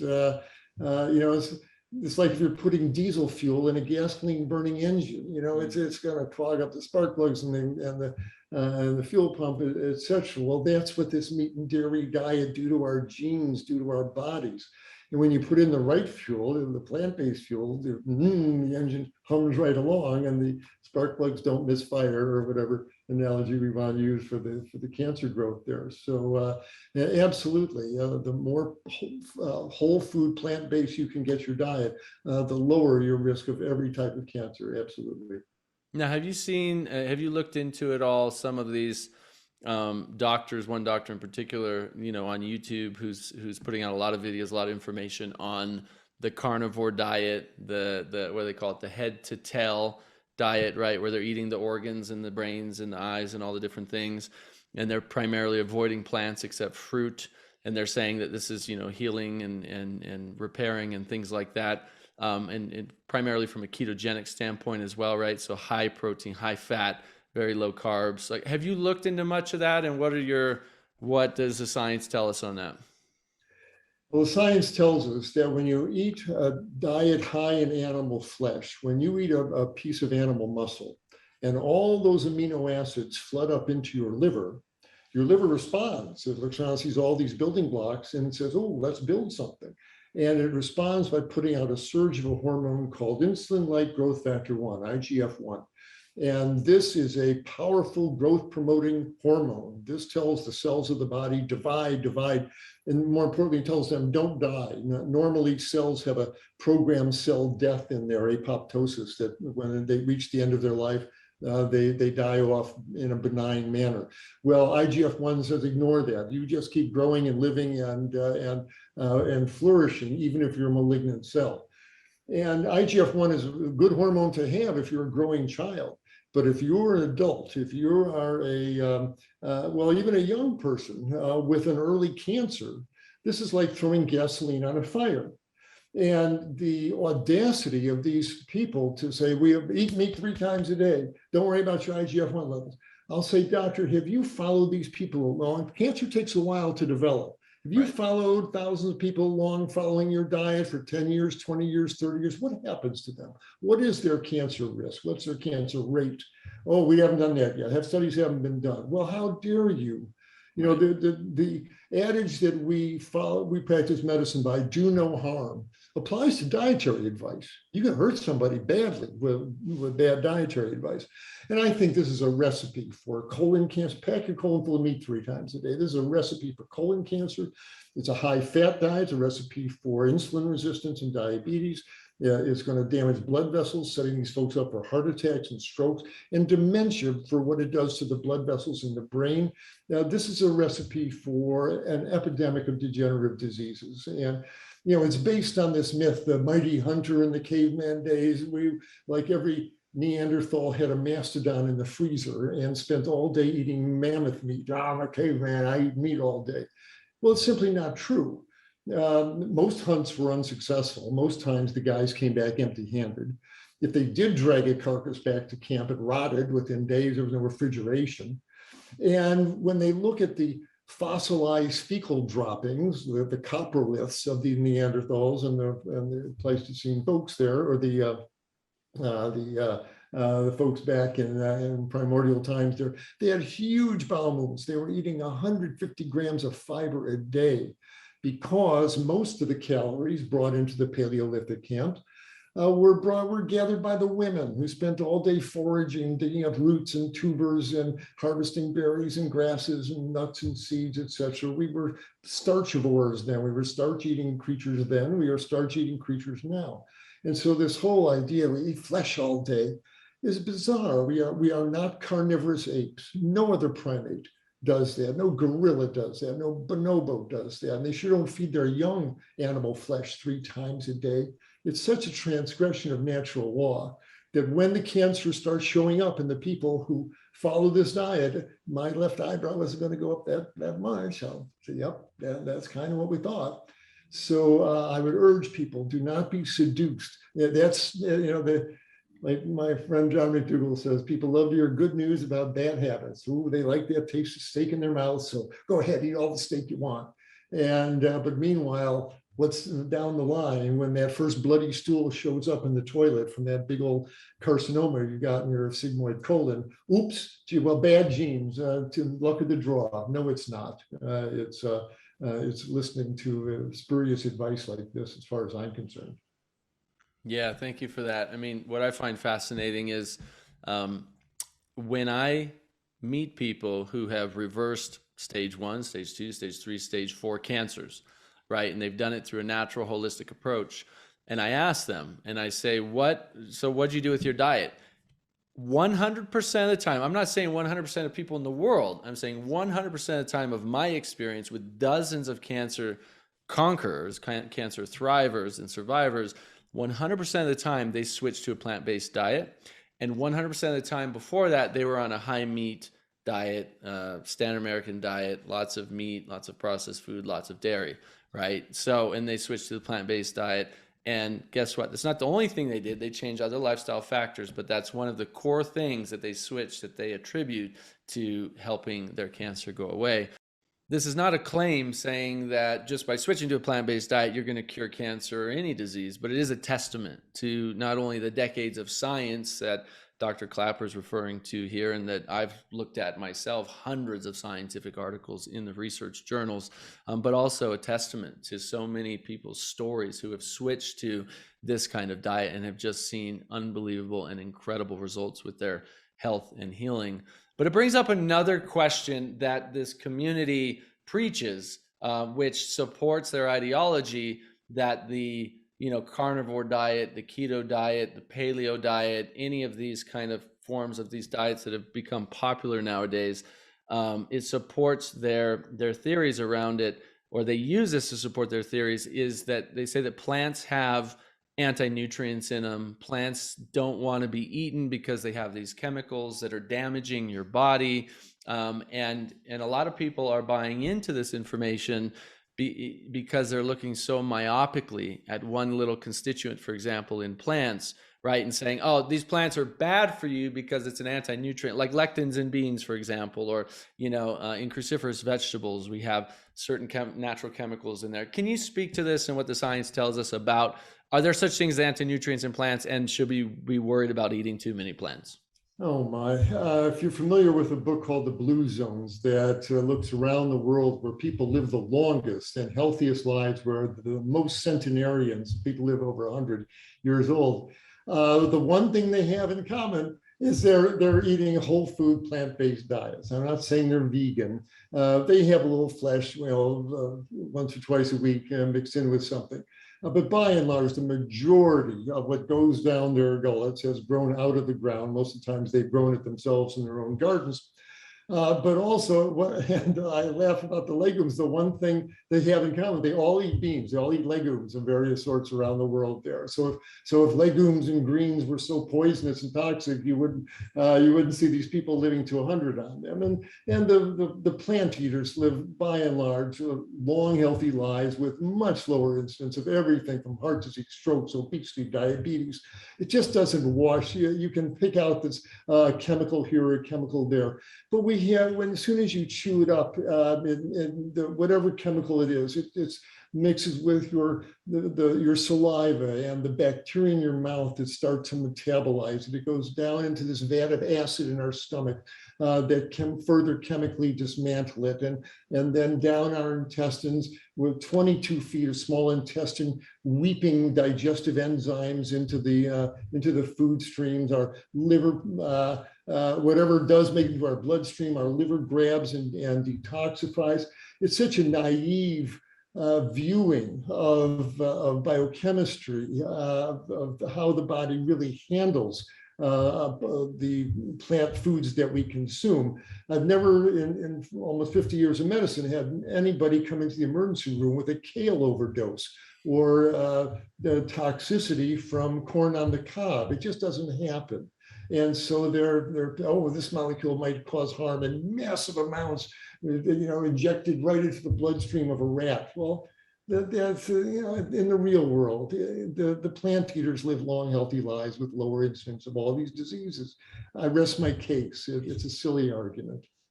Yeah, it's an interesting one, because I think it's turning people off from plant-based or going vegan, or even adding more plants to their diets, saying, oh, plants are actually bad for you. They have anti-nutrients, right? And I guess my issue with that is when you get so myopically focused on one, good or bad, scientifically, right? Even in cancer research, we look at one tiny little molecule from one plant and say, this plant's anti-cancer because it has this particular antioxidant or it has this particular phytonutrient or whatever, which is great. But then they do the same thing on the other side. They say, oh, but it's got this anti-nutrient that is inflammatory, right? Either way is it's missing the whole point, because you're not looking at the fact that it actually has hundreds and in some cases thousands of phytochemicals in the plants that we don't even know what they do yet. It has fiber that feeds our microbiome and flushes out our digestive system, right? It has all kinds of nutrients in it. And so when we just go, oh, it's got this one bad nutrient, the whole thing's bad, you throw the baby out with the bathwater, I think, we may be doing a disservice to people, or some of these people preaching this are doing a disservice to people. Well said. Absolutely. There's a lot of babies being thrown out with a lot of bathwater, and it's plant-based bathwater that would do these people good. Unfortunately, a yucky analogy, but you're right, and it's such a logically and intellectually cheap, semi-dishonest, disingenuous way to, especially when you've got the ears, got the eyes of millions of people, to put this out into their head, because they don't know any better and they're looking at you, especially if you've got some initials after your name. Ooh, they must know what they're talking about. But in the real world, again, ask any gorilla, ask any antelope. They don't die of the plants that they are eating. They thrive on them. And it's a silly fear-based argument. It sells a lot of books, I'm sure. It sells a lot of meat, I'm sure. But it's not going to lead us to personal health or societal health by a long shot. That's a good point.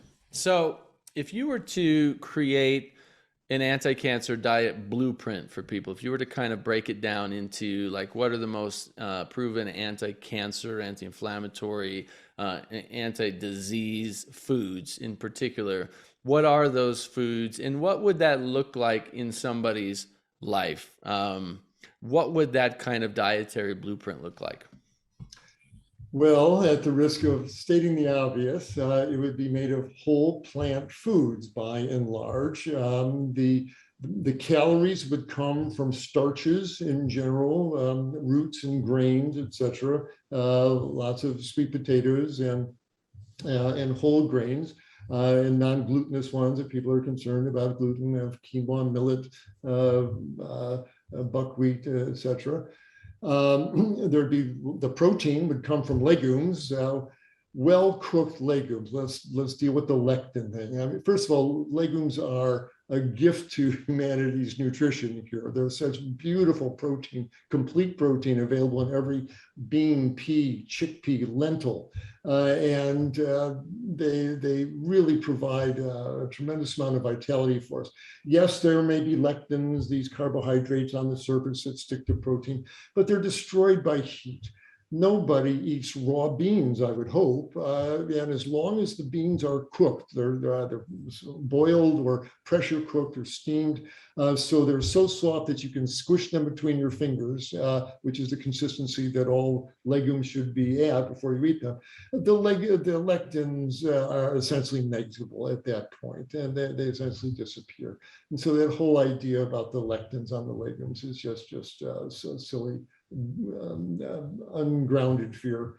So it'd be lots of starches, lots of legumes, and the vitamins and minerals comes from the colorful fruits and vegetables. So you have a big salad every day with nice dark green, romaine lettuce, and any dark green will do, and all the colorful carrots and radishes and various garden vegetables there.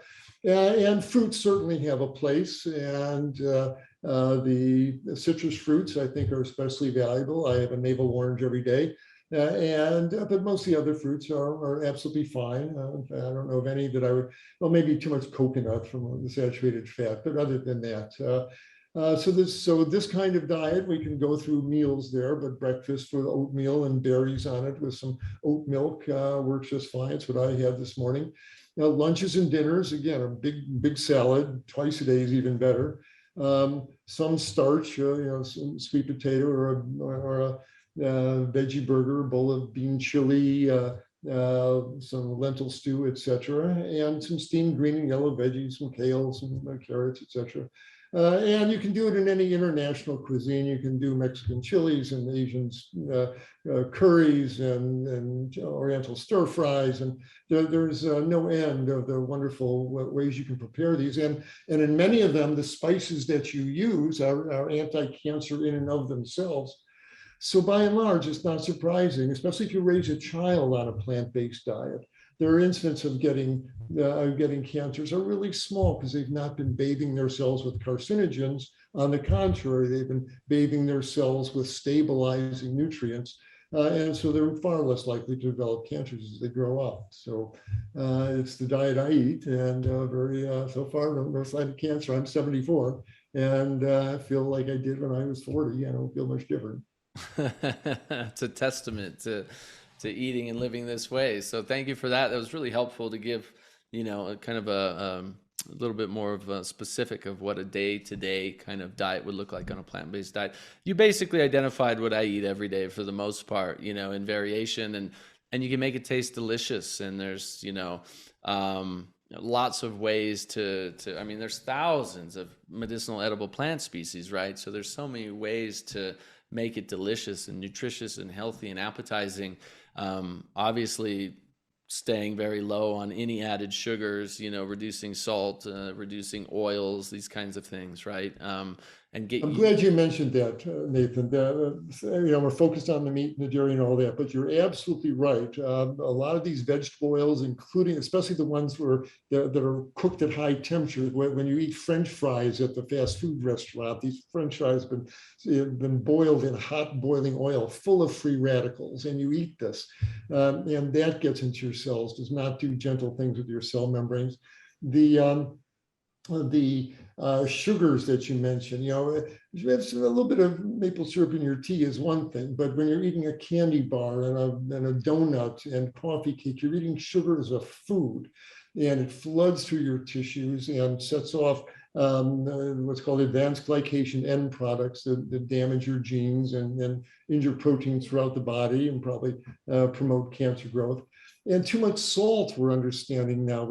Yes, it raises your blood pressure, increases stroke risk, but it also, we see now high salt diets turn on genes, some of which set off autoimmune diseases. And I wouldn't be surprised if they probably contribute to, they're one of the rogues gallery that promotes cancer growth as well. Just, that whole Western fast food diet, you couldn't concoct one more pro-carcinogenic than what most Americans eat at least once a day. So I agree. Salt, sugar, fat, preservatives, meat, dairy. That's the lineup of the killer team that you don't want to tangle with. I don't know about you, but hearing from these 5 legends back to back was so impactful.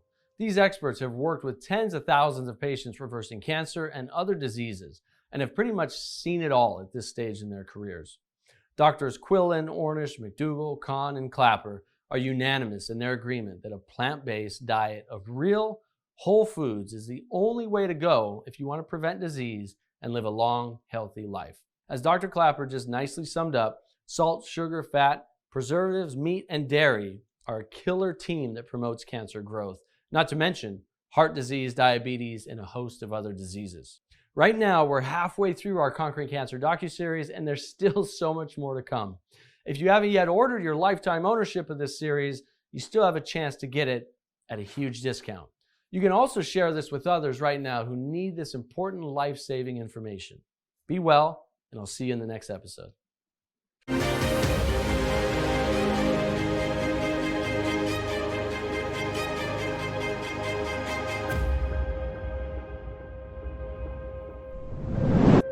I find women will just be, I call it rearranging deck chairs on the Titanic. Okay, so we're doing things, we're trying things, we're taking a little sugar out here or there. We're doing some workouts, we're on a diet, we're off a diet, we're doing cleanses. But the boat is still sinking, yeah? Because we haven't plugged the holes and healed the body. But the last study I saw was 27 municipalities. The EPA did a study on them, and they found class 3 narcotics, they found Ritalin, they found all kinds of stuff in the water, and they just buried it at that point because it's like, oh crap. What are we going to do? Your typical 16-ounce bottles that people purchase and drink, there was a study done in Europe on 16 of the top brands. So understand, this isn't one brand or another. Actually, what it is the manufacturing process. And what they found was 24,500 harmful chemicals in a single bottle of water.